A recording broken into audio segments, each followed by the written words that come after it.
Baik, assalamualaikum warahmatullahi wabarakatuh. Waalaikumsalam.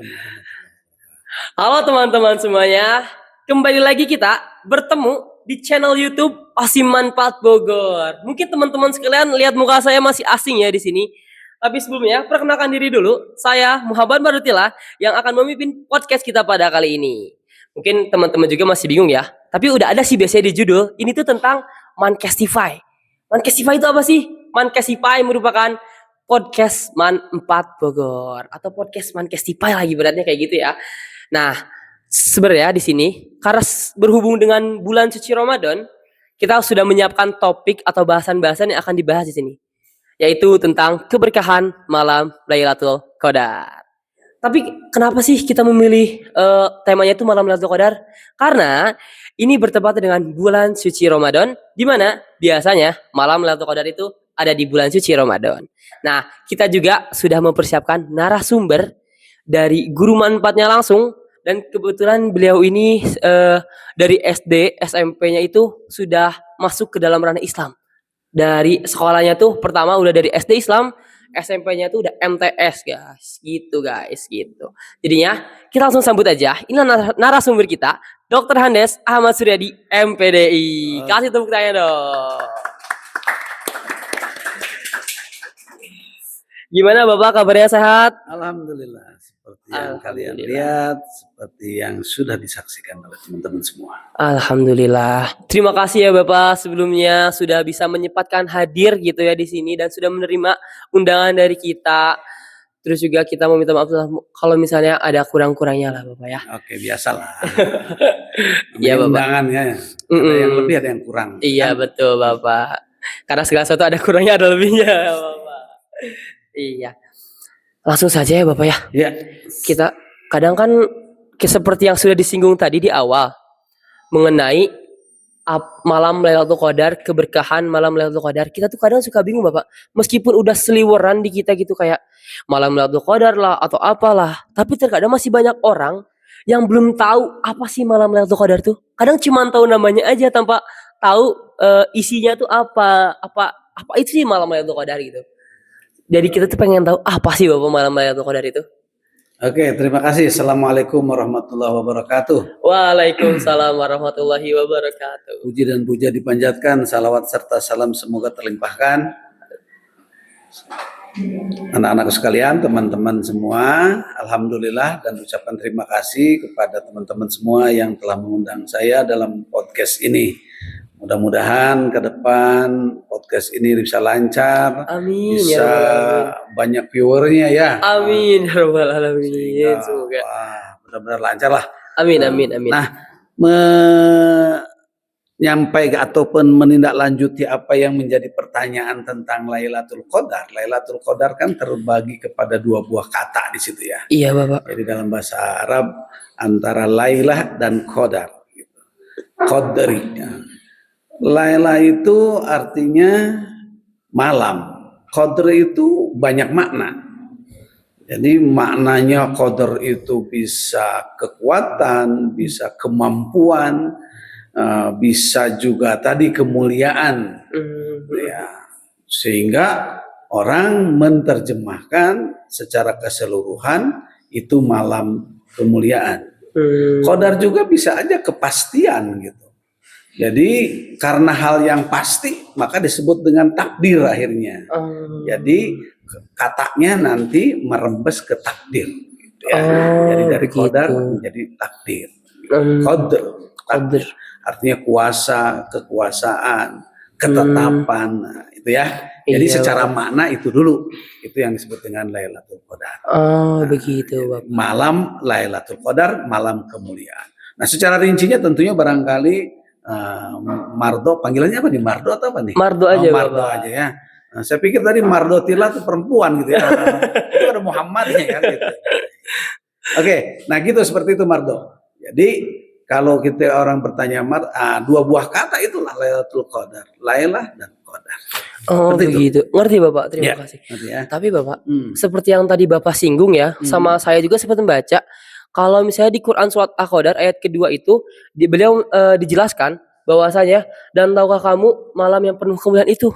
Dan di ayat ketiga ya juga disebutkan malam kemuliaan itu masih lebih baik dari 1000 bulan dan itu menjelaskan tentang malam Lailatul Qadar. Nah, kenapa disebut juga sebagai malam yang penuh kemuliaan itu, Bapak? Oke, baik. Nah, surat Al-Qadar, inna anzalnahu fi lailatul qadr wa ma adraka ma lailatul qadr. Lailatul qadr khairum min alfi syahr. 1000 bulan itu kalau diukur tahun adalah 83 tahun. Kenapa? Hanya bulan Ramadan. Ya memang hanya bulan Ramadan yang mempunyai Lailatul Qadar. Kenapa? Karena di dalam bulan ini Al-Quran diturunkan. Sehingga disebutlah Lailatul Qadar. Lailatul Mubarakah. Bulan yang penuh diberkahi. Yang mana setiap amalnya aja pun dilipat gandakan. Karena apa tadi? Memperingati turunnya Al-Quran. Bagaimana turunnya Al-Quran pada bulan Ramadan? Yang pertama diturunkan Iqra bismi rabbikal ladzi khalaq, itu bertepatan dengan bulan Ramadan. Walaupun saat itu belum ada Ramadannya, puasanya. Karena kan puasa itu diwajibkannya di Madinah.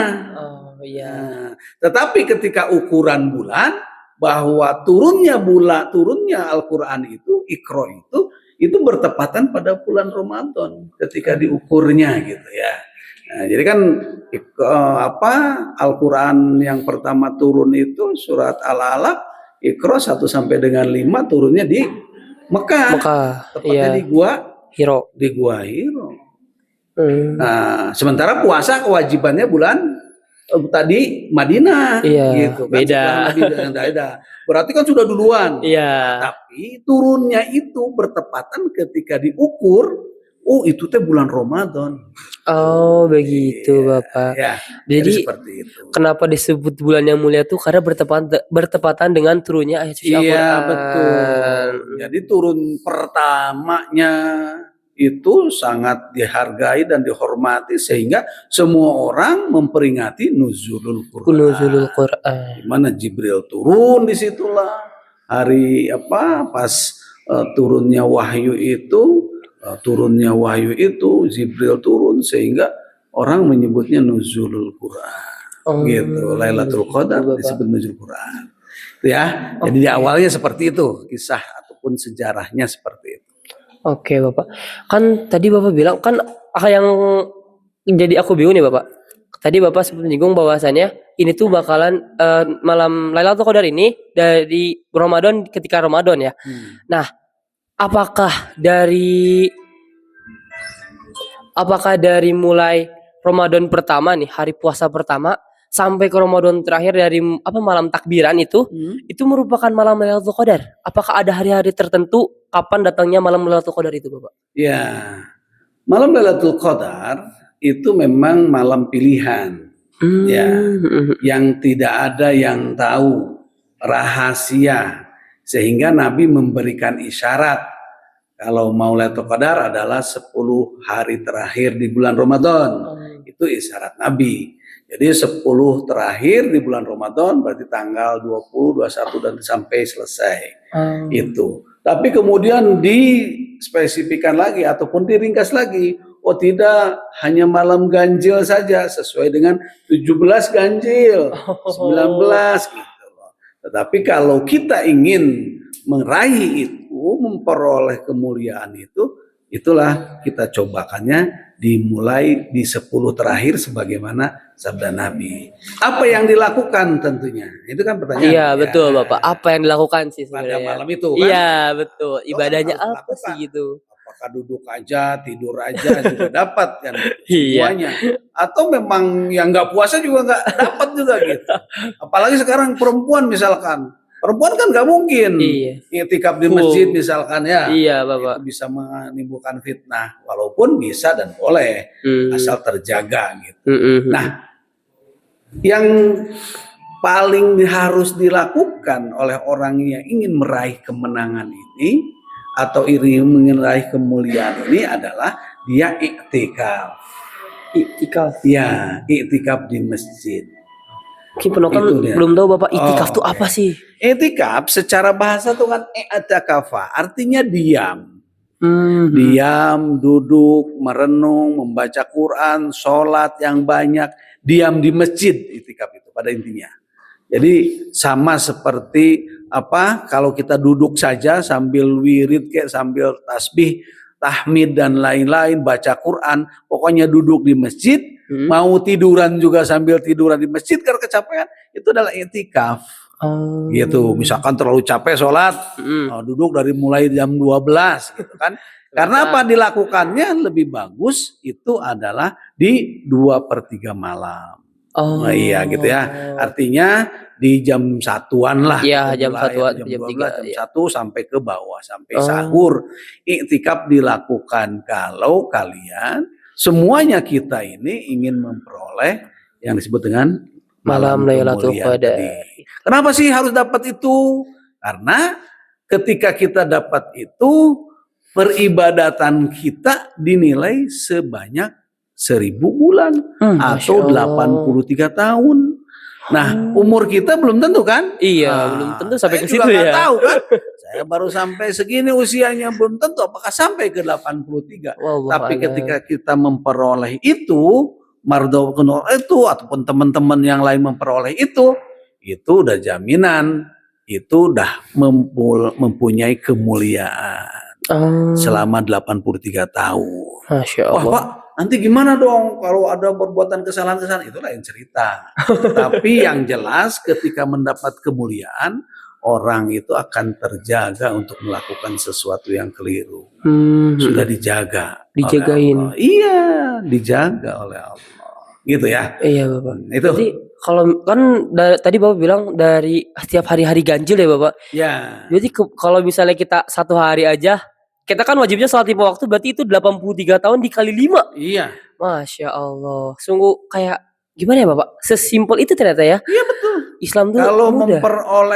kalian memperoleh Lailatul Qadar malam itu, maka seluruh peribadatan kalian itu dihitungnya begitu, seolah-olah kalian sudah beribadah selama 83 tahun.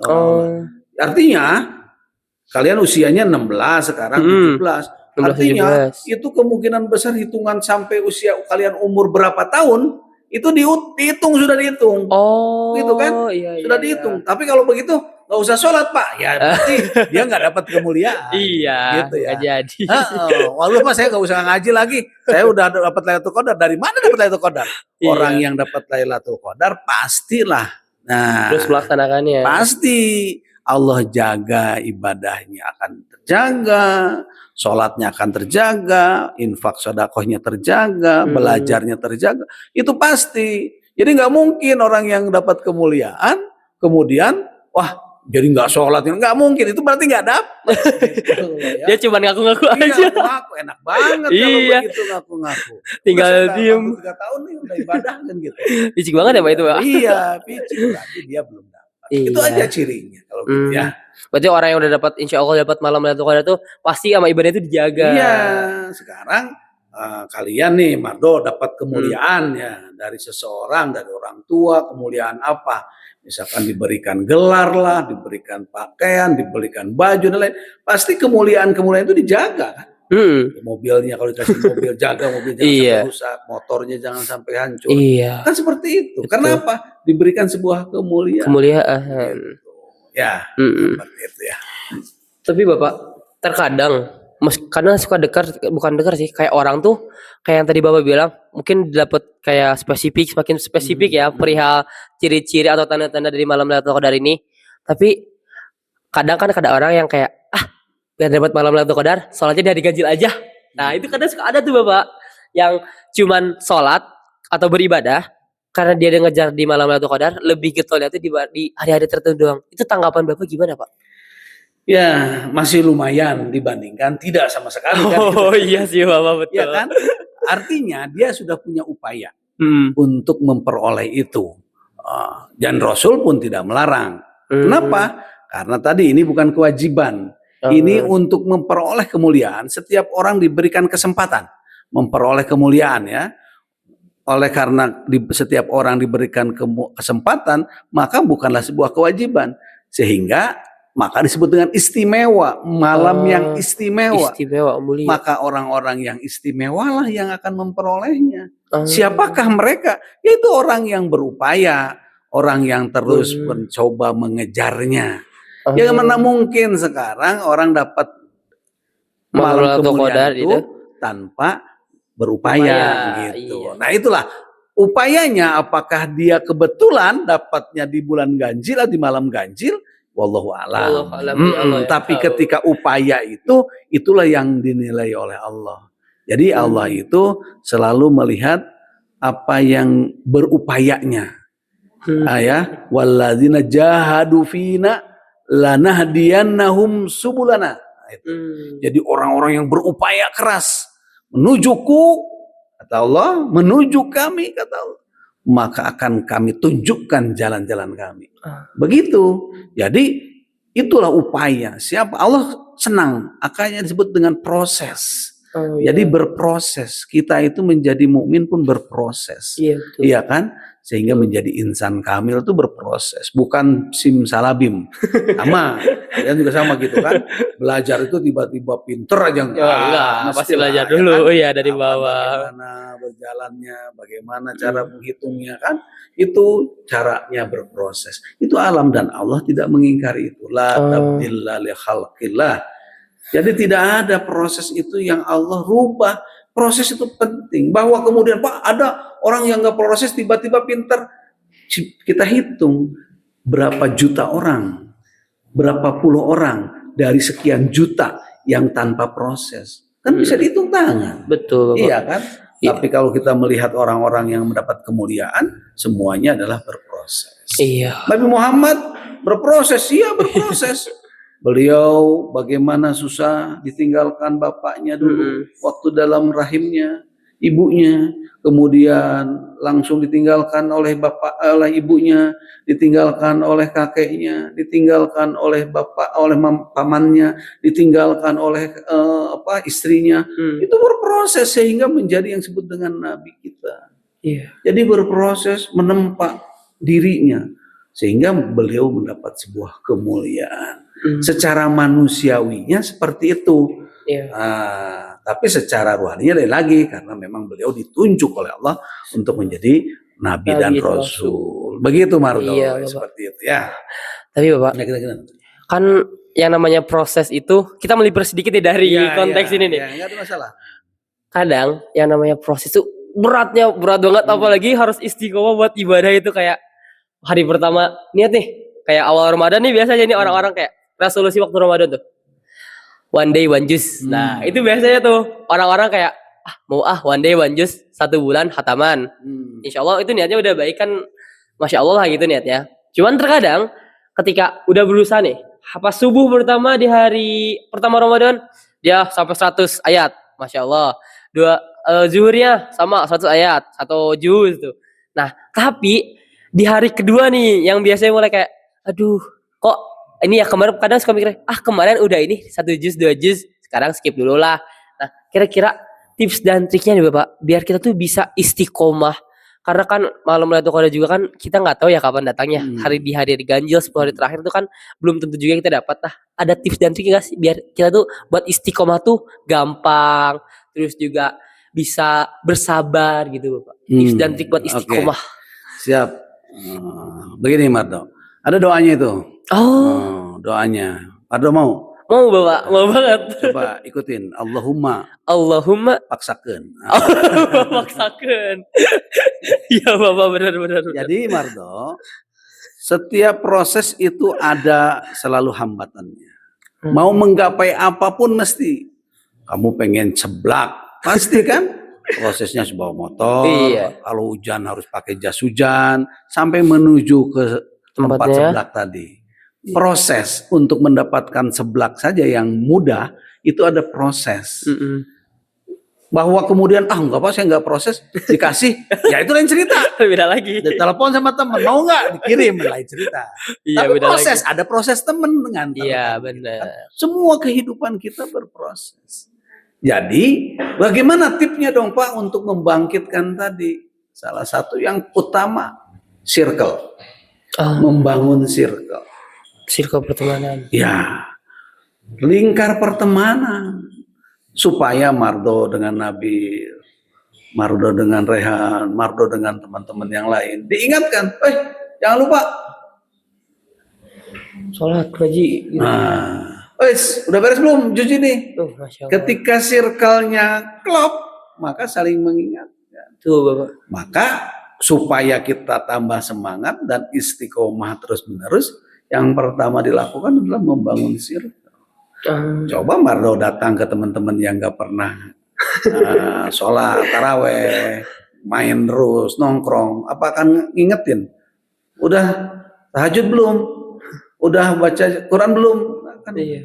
Enggak sih maka Bapak. Enggak. yang pertama yang kalian harus bangun circle. Circle itu mahal sebenarnya. Jadi tidak mudah. Kadang-kadang ketika kita berteman mencari circle itu suka ingin ego. Jadi kalian itu egonya masih gede, pengen diikutin aja sama temen yang lain. Padahal berteman itu setengah-setengah. Yeah. Kadang-kala kita mengalah, kadang-kala temen yang ngalah. Jangan dua-duanya pengen menang. Kalau dua-duanya pengen menang, maka pertemanannya nggak lama, circle-nya nggak lama. Betul Bapak. Gitu ya. Jadi circle juga kita jangan sampai inginnya kita terus aja yang memerintah, meminta dan lain-lain. Itu Mardo, yang pertama saya mintakan kalau kalian pengen istiqomah, bangun circle. Oke Bapak. Ya, tapi yang lebih tricky atau lebih bahaya tuh terkadang godaan dari luar sih Bapak. Kalau misalnya kita, mesti udah benar nih, ikutin yang kata Bapak tadi, membangun circle segala macem. Kadang orang-orang tuh suka kalau lihat kita maju di depan tuh kayak kesel gitu Bapak kadang. Orang-orang tuh malah kayak, ih apa sih so alim? Ih apa sih kamu mah? Kayak ngaji terus so-soan, so Islam lah. Malah kadang ada orang yang sampai kayak, misalnya lagi main nih kumpul, lagi misalnya lagi main biasa. Tiba-tiba waktu zuhur datang. Sholat dulu yuk. Kan itu teman yang Masya Allah ya Bapak. Tapi ada nih teman satu lagi yang kayak malah bilang gini, so alim lu, so Islam. Biasanya juga jarang. Tuh kadang suka nyep gitu hati tuh, apakah gimana gitu, suka lebih ke gengsinya yang kayak, aduh, iya ya, kok jadi gengsi gini gitu. Kadang dari luarnya Bapak. Ya. Nah, jadi gini, kadang-kadang kita ini perlu yang disebut dengan mewarnai. Kalau dalam satu circle, apakah kita mewarnai atau diwarnai? Nah, itu yang penting. Kadang-kala kalau kita memang tahu bahwa kita tidak bisa mewarnai, kita mundur. Jadi jangan coba-coba masuk ketika kita tidak bisa mewarnai. Tapi kalau kita hadir dan untuk diwarnai, ya lebih baik mundur. Tapi kalau kita hadir dapat mewarnai, masuk dan lanjutkan. Jadi semuanya. Jadi kita jangan katakan berat. Selalu kita berpikir tentang positivisme. Positif saja dalam pikiran kita menjadi aliran yang positif. Bahwa segala sesuatu itu kalau kita berpikir positif maka akan menjadi positif. Teman-teman kita yang belum mau diajak ketika bilang, wah so alim lo, so Islam lo, dulu gitu. Ya sedikit berubah gimana sih? Masa nggak boleh? Iya betul. Jadi kita tanggapi jangan baper. Iya. Gitu. Nah, pendakwah zaman dulu yang disebut dengan dakwah, ya seperti itu. Bagaimana Nabi Muhammad itu dilempari? Iya. Bagaimana Nabi Muhammad itu dicemooh? Itu belum seberapa ketika kita katakan lah, so Islam lo belum seberapa. Iya. Ya kan? Iya, kalian belum dipukuli. Tapi coba kita lihat pendakwah-pendakwah kita. Jangan yang ke Nabi Muhammad lah terlalu jauh. Pendakwah-pendakwah kita difitnah, dicaci, dimaki. Itu yang turun-turun ke lapangan. Ada juga memang mereka yang berhasil, ada juga yang mereka mundur. Itu biasa. Dalam berdakwah seperti itu. Nah, kalian sebagai Gen Z ya berdakwah dengan cara kalian. Nongkrong di kafe. betul. Ngobrol-ngobrol dikit. Azan tadi kalian, kemana? Sholat dulu ya, maaf ya. Maaf bro, saya sholat dulu. Itu dakwah. Jangan salah, itu dakwah. Sesimpel itu. Iya, sesimpel itu. Ketika kalian nongkrong di kafe, kemudian berangkat, ada azan, kalian sholat, itu dakwah. Jadi mudah banget sebenarnya. Jadi tidak harus itu. Ada yang minta-minta, kalian kasih. Itu dakwah, sedekah. Ketika ajak minum orang yang nggak punya, itu dakwah yang tidak terlihat. Justru itulah dakwah yang namanya dakwah bilhal. Ya, Bilhal. dakwah dengan keadaan atau dengan situasi kondisi, bukan dengan kata-kata. Jadi ada dua tuh ya, ada dakwah dengan kata-kata, ada dakwah dengan kondisi dan situasi kondisi. Seperti itu Mardo. Jadi cobalah kalian nyoba, bisa nggak? Misalkan nongkrong di kafe, lagi terus azan, tinggalkan sama kalian. Nah itu berarti kalian mewarnai. Biarkan dibilang apa juga nggak apa-apa, nanti balik lagi. Ya Bapak kadang suka kesel aja gitu kayak, Dok, kemana? Seajan, sholat. Kan udah enak gitu perasaan kayak mau sholat segala macam. Kedeng atuh ya heula, biasa lagi jarang, biasa di akhir sekolah awal segala macam. Yang jadi ke kitanya kayak asa gimana gitu buat tinggalin si dia ini. Kadang kita sendiri. Kadang ada juga yang circle tuh kayak misalnya waktu bukber, sholat dulu yuk imaman. Oh yuk gas, kadang dia senang tuh kayak seneng banget. Kadang kalau dapat pertemanan yang masya Allah tuh bener-bener masya Allah. Kalau dapat temen yang kayak ya itu mah astagfirullah, bukan astagfirullah sih, lebih kayak susah lah gitu buat ajaknya tuh. Ya, Pengen mewarnai dia tapi berat karena kadang suka lihat dari kita juga yang masih kurang-kurang. Nggak ada yang sempurna. Apakah saya yang udah banyak seperti ini juga sempurna? Tidak. Banyak yang tidak tahunya, banyak yang tidak mengertinya. Kalau kita menunggu lengkap, sempurna, nggak akan pernah berdakwah. Dulu mungkin waktu saya muda seumuran Mardo itu sama. Berdakwah. Kenapa? Karena perintah balighu anni walau ayat. Saya mengamalkan itu. Kamu sampaikan walaupun satu ayat. Bahwa kemudian kita belum bisa secara sempurna melakukan, no problem. Oh, tapi kan saudara kita juga nggak sholat, no problem. Oh, tapi kan ibu kita juga nggak pakai jilbab, no problem. Kenapa? Karena Nabi Nuh pun anaknya nggak beriman. Iya.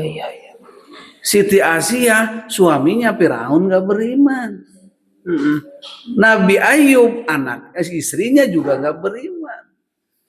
Nabi Lut istrinya juga membangkang. Jadi jangan terlalu terpengaruh oleh lingkungan. Yang terpenting kita mau berlaku baik, sampaikan yang terbaik, bahwa mereka kemudian tidak melakukan dan tidak mau, itu no problem. Karena kalian diperintahkannya illal balag, hanya menyampaikan.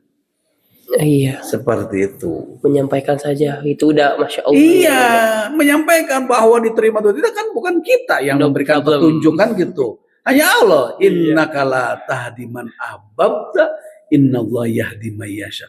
Bukan kita yang menyampaikan, yang memberi hidayah, bukan. Kita hanya menyampaikan. Allah yang memberi sampaikan. Walaupun ke ibu bapak kita, ke adik kita, ke saudara kita hanya bisa menyampaikan bahwa kemudian hidayahnya itu dari Allah Subhanahu wa taala. Masya Allah. Seperti itu.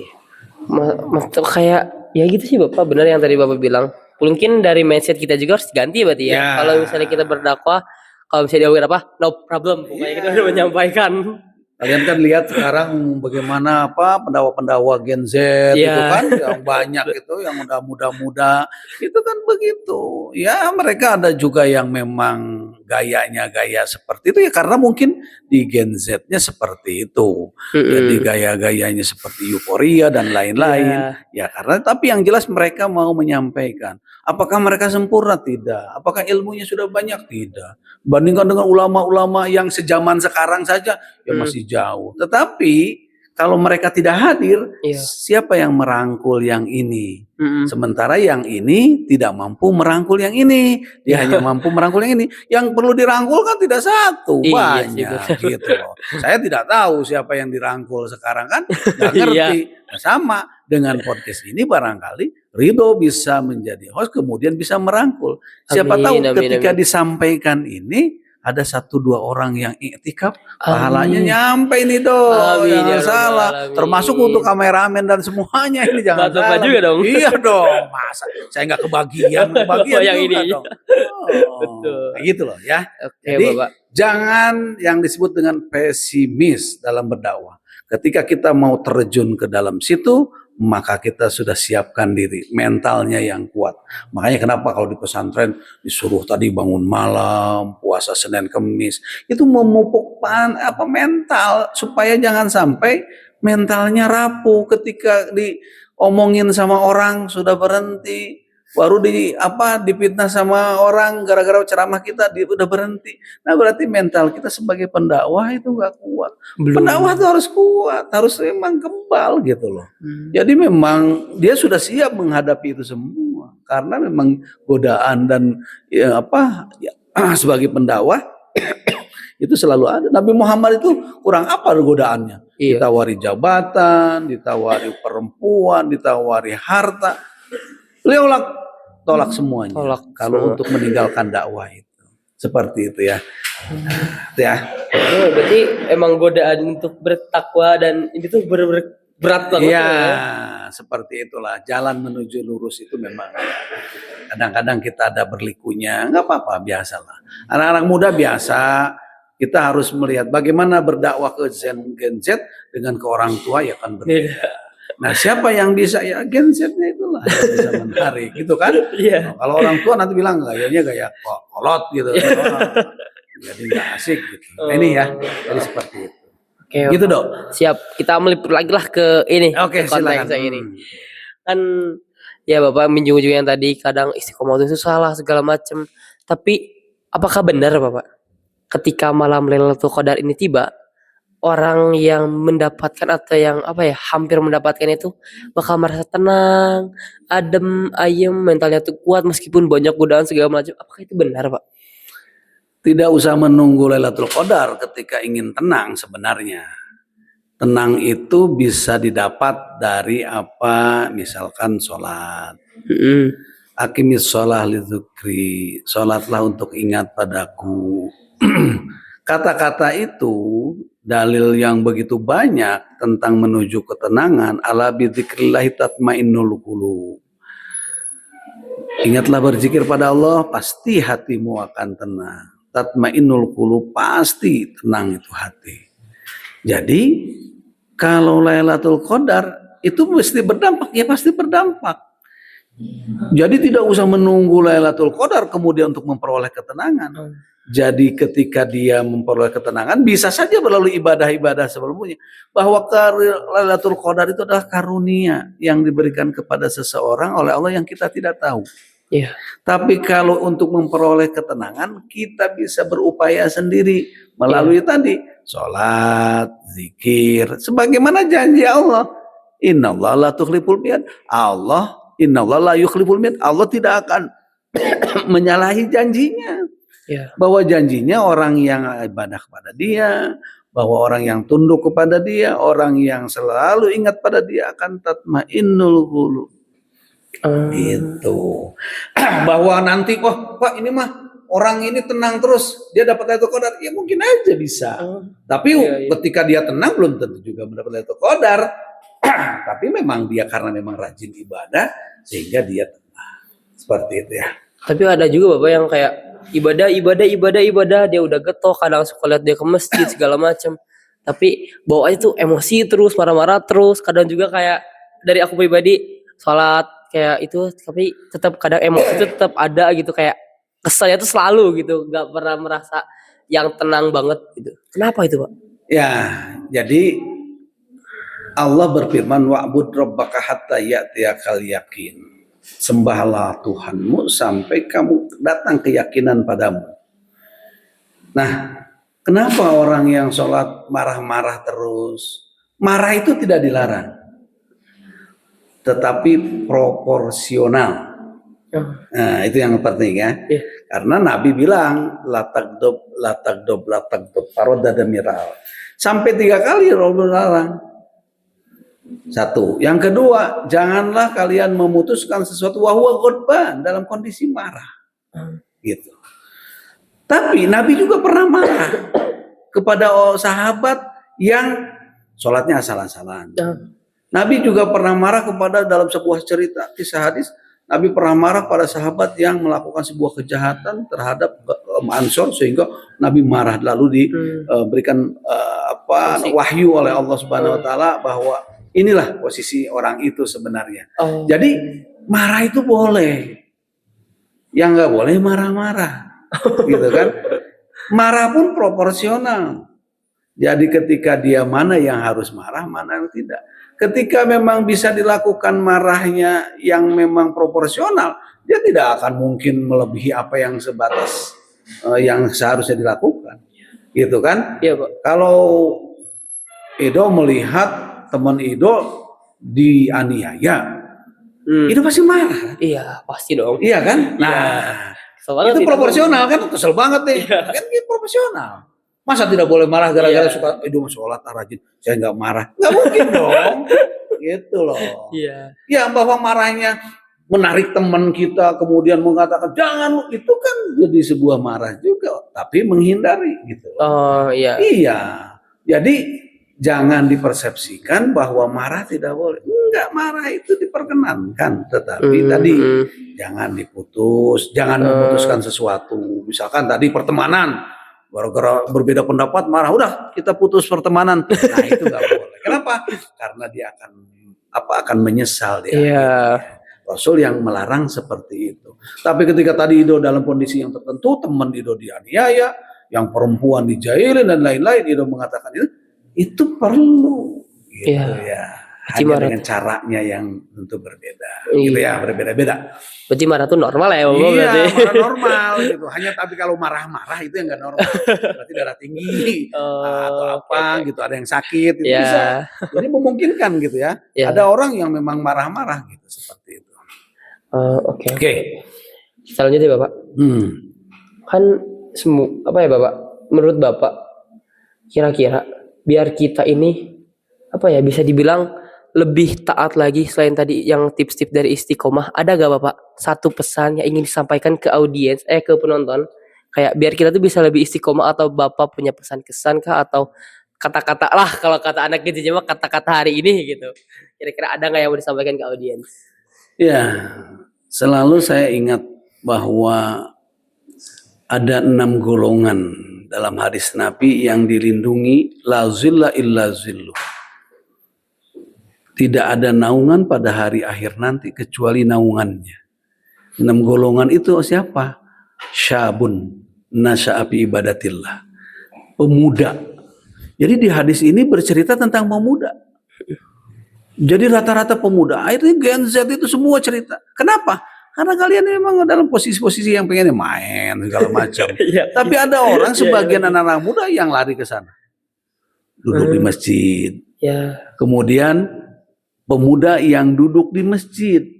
Makanya tadi kembali lagi, tidak ada lagi jawaban saya tentang tip carilah circle yang baik. Tidak ada lagi.